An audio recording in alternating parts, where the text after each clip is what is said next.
అందరికీ శుభములు. 16 మార్చ్ ఆదివారం సాయంత్రం. అనుదిన వాక్యం మత్తయి 15:21-28 వరకు.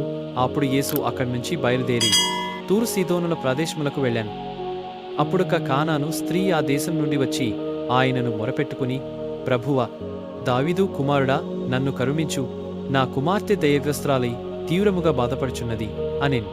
అయితే ఆయన ఒక్క మాటైనా ఆమెకు ప్రత్యుత్తరం చెప్పలేదు. అప్పుడు ఆయన శిష్యులు దగ్గరకు వచ్చి, ఈమె మన వెంబడి కేకలు వేసి రావటం వల్ల ఆమెను పంపివేము అని ఆయనను వేడుకొనిరి. అందుకు ఆయన, ఇశ్రాయేలు ఇంటి తప్పిపోయిన గొర్రెల కొరకే నేను పంపబడితిని అనేను. అయితే ఆమె వచ్చి ఆయన పాదముల మీద పడి, ప్రభువా, నాకు సహాయము చేయుము అనేను. అందుకు ఆయన, పిల్లల రొట్టె తీసుకొని కుక్కలకివ్వడం మంచిది కాదు అనేను. అందుకు ఆమె, ప్రభువా, నిజమే, అయితే కుక్కలు తమ యజమానుల బల్ల నుండి ఊరే తుంపర్లు తినును గదా అనేను.